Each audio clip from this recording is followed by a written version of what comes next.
The following is a class on the Srimad Bhagavatam, first canto, first chapter, text number 2, given by His Divine Grace, A.C. Bhaktivedanta Swami Prabhupada, recorded on the 23rd of February 1975 in Caracas, Venezuela. Dharma prochita koitavayatra paramanirma saranam sadham vedam vasava vastumattam vedam vasavamatta vastu shivadam tapattayanunanam srimad bhagavati mahamnikute kinma pare ishara shaddo didi avaruddhati akra prithivi sushushugi statkara. So, dharma means generally a kind of faith, dharma. But actually, dharma does not mean that. Faith, you may have faith and others may not have, but that is not fact. That is fact which is accepted by everyone. Either he may have faith or may not have faith. In Sanskrit language, the Vedic literature, dharma means the course or the law given by God. So one may have faith or one may not have faith. It doesn't matter. The course or law given by God, that is a fact. Just like the law given by the state, one may not have faith or one may have faith, but it must be accepted. For example, just on the street we see keep to the right. This is the law given by the state. So you may believe it or not believe it, you have to carry out. So, it cannot be changed in any circumstance. Therefore, dharma does not mean a faith. It is compulsory.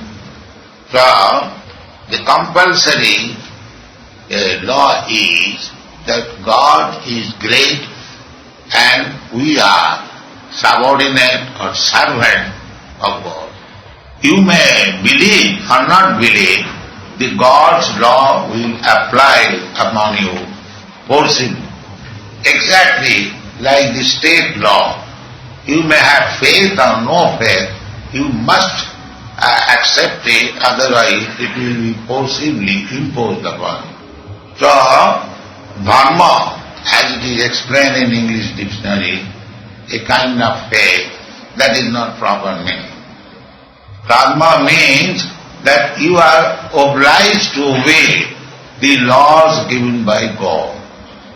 Just like our material condition, birth, death, old age and disease. So one may say that I do not believe in death. That is false. You may believe or not believe, you have to die. Similarly, one may believe or not believe, he has to take birth. But death means to give up this body and accept another body. That is very nicely explained in the Bhagavad Gita. Tatha dehantaram prapti dhira sattanamiyati. Just like a child, he must accept the body of the boy. The boy, he must accept next the body of a youth. The youth must accept the old man's body. This is the law of God, you must accept. And just when this body is no more practically usable, then you have to accept another body and begin a new life. This is the law of nature or the law of God. Law of nature is dull, material. Nature cannot work automatically without the incentive or manipulation of God behind nature. Foolish people think that nature is working automatically. That is their ignorance. Nature is working under the direction of the Supreme Lord. That is stated in the Bhagavad Gita. Maya dhakshena praditi suyati sacharacharam vidunanena kaunteya jagadvi parivartati. Lord says that under my superintendence, the material nature is working, and therefore so many wonderful changes are going on. So, nature is working under the order of the Supreme Lord, and we are under the stringent laws of nature. Therefore, we are obliged to carry out the natural sequences, just like I already explained, from childhood to boyhood, boyhood to youthhood, youthhood to old age. These are natural laws, and after mature old age, you have to change this body and accept another body. So if we say that I have no faith in the orders of the material nature, I can avoid it, that is not possible. So therefore this dharma means you may have faith or may not have faith, you have to abide by the laws of nature. People therefore say, as sure as death, I may think or you may think that don't care for death, there will be no death, but it will happen. Therefore the conclusion is that you cannot manufacture any laws of religion. Man-made religion has no value. Man-made religion, there are so many religious systems, Hindu religion, Christian religion, Mohammedan religion, or this religion, that religion. That is a kind of faith. But religion means the order of the laws given by God. Therefore here it is said, dharma projita koitavatra. Koitava means cheating type of religious system. Real religion means God is there, I am there.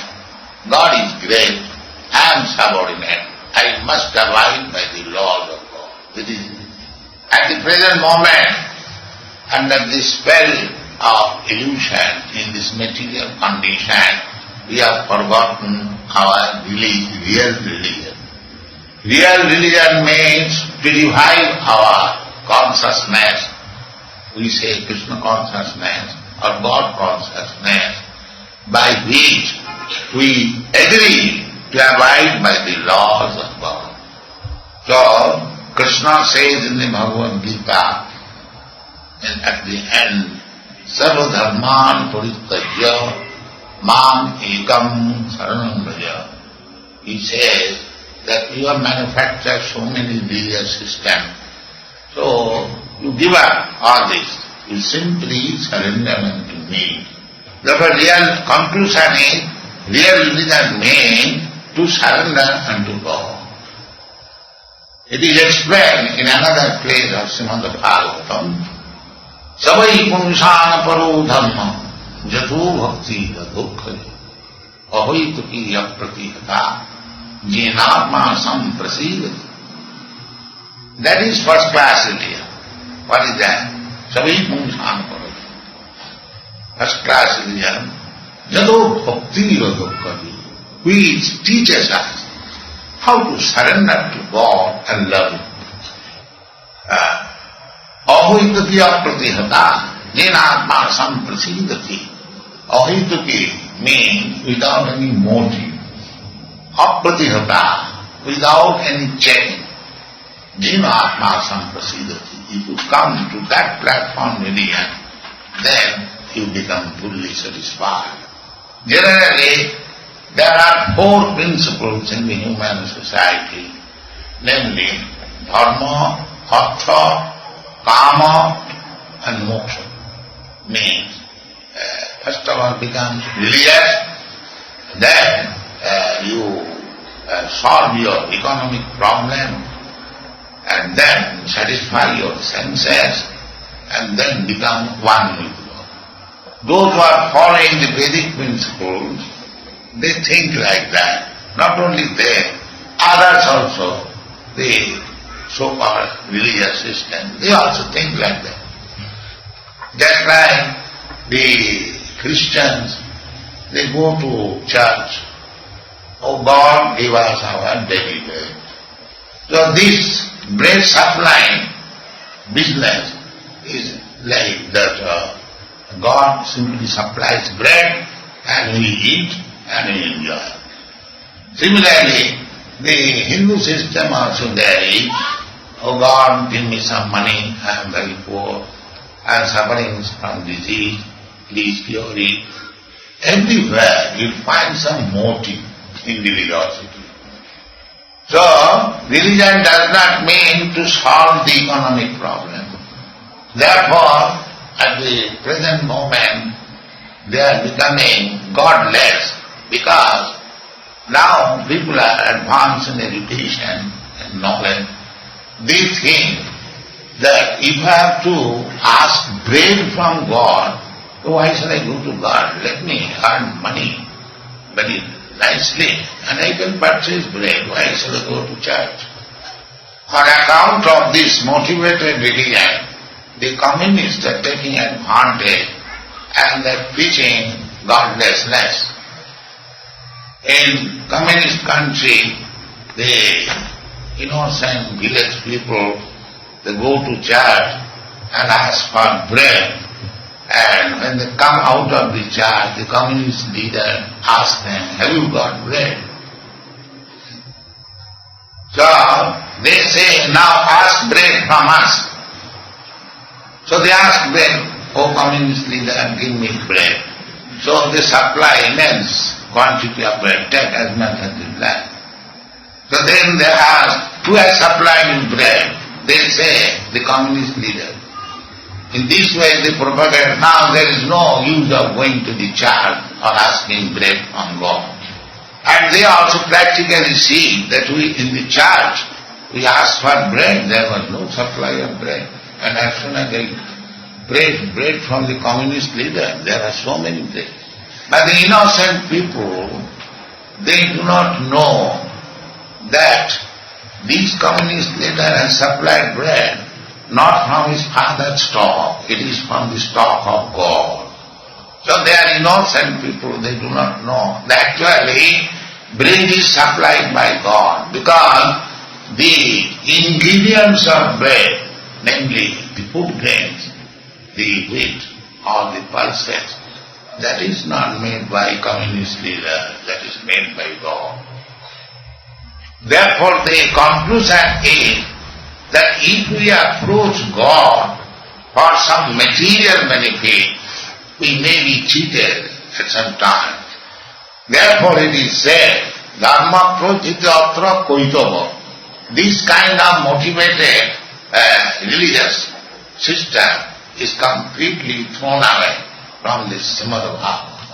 Intelligent person should know that God is supplying food to so many living entities, why He shall not supply me? There are 8,400,000 forms of living entities. Out of that, only 400,000 forms are human body. So 8 million means there are fishes, there are trees, there are plants, there are insects, there are birds, beasts, and in this way, 8 million. They are getting all their foodstuff supplied by God. This morning we are walking on in the park. We saw so many fruits have thrown on the street, and that means the birds have eaten them, and they have thrown so many. So God supplies immense bread or eatable things without any asking. In the African jungle, there are hundreds, thousands of elephants, they eat at a time huge quantity of food, but still they are supplied by God. Actually, even from practical point of view, I have traveled all over the world. There are immense places we can produce foodstuff for supplying food 10 times of the whole world population. So therefore, there is no need of approaching God with a motive for material supplies and material satisfaction. In the Vedic literature, we get information. Nitya nityanam chetanas chetananam eko bhunam vidadati kamam. God, the description of God is given there, that He is also a living entity like us. He is also eternal like us. Nitya nityanam chetanas chetananam. But what is the difference between Him and us? That is described. Ego bahunam vidadati kamam. That one, God, is supplying all the necessities of this many. So we should not approach God for economic satisfaction or for trade or for food or for anything necessary for our life.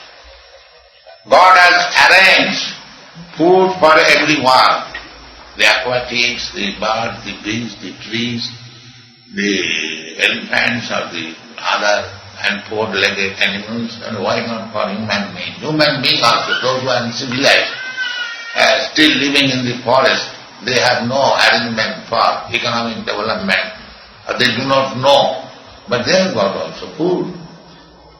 That's what Shastra says, Tasyaiva heta pradate tapogita narabhati jad bhamatam uparidata karlabhati dukkha badannatasvam kalena sarvatra daviram. One should try for developing God consciousness, not for anything else. Because happiness and distress, they come automatically.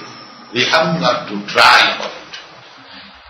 Happiness, everyone aspires for happiness. Nobody aspires for distress. But distress is forcibly come upon. Similarly, the Shastra says, as distress comes without any desire, similarly happiness also will come without any endeavor. So now we are in the material world.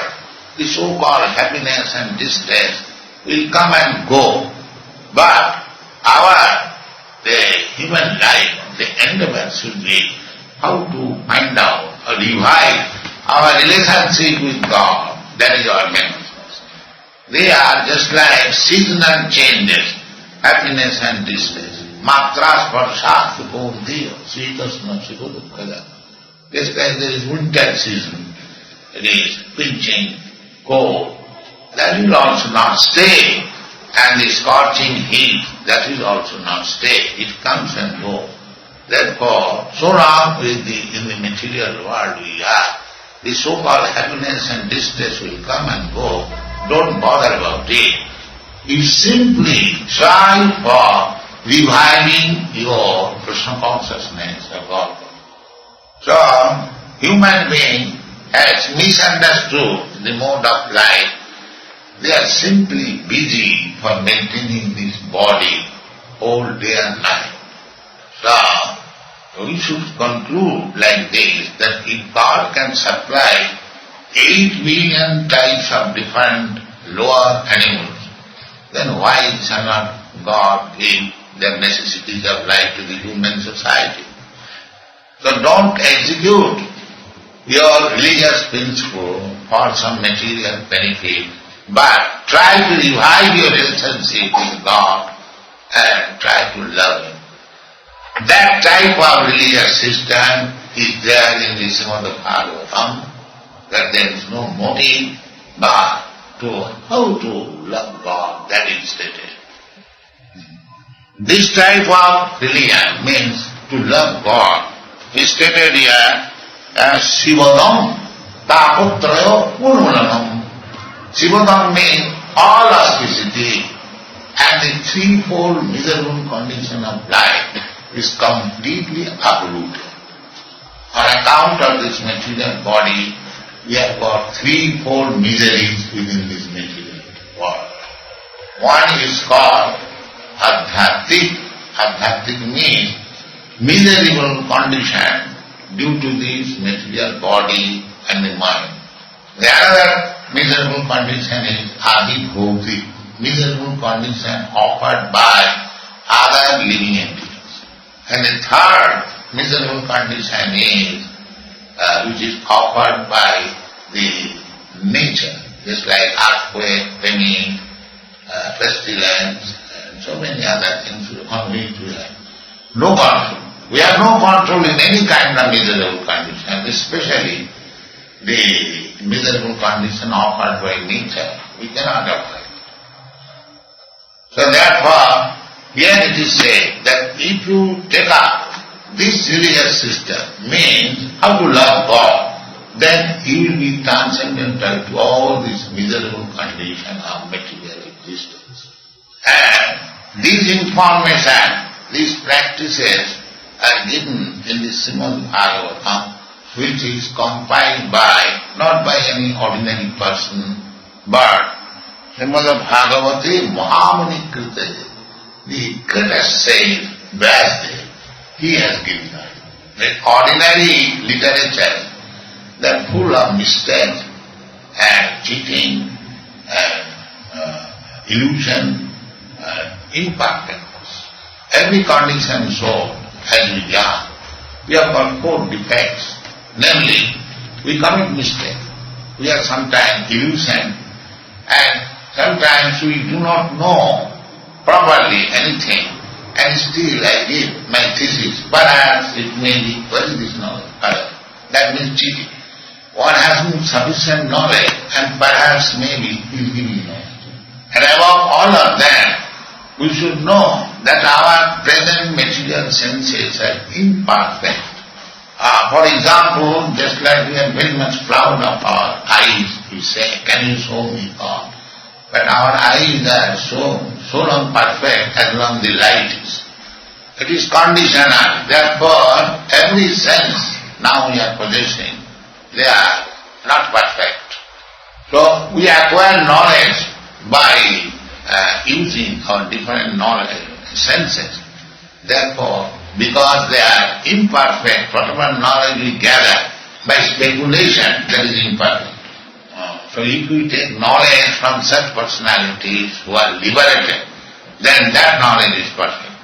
This is the process of acquiring knowledge in Krishna consciousness movement, that we receive knowledge from the perfect person.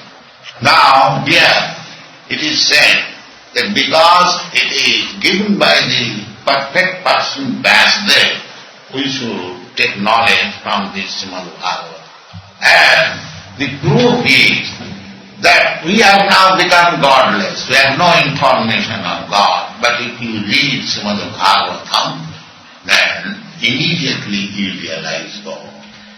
Just like you can see in reality that these boys, these girls who have joined this Krishna consciousness movement, because they are reading Srimad Bhagavatam, Bhagavad Gita, they are now gradually realizing what is God and what is His relationship with God.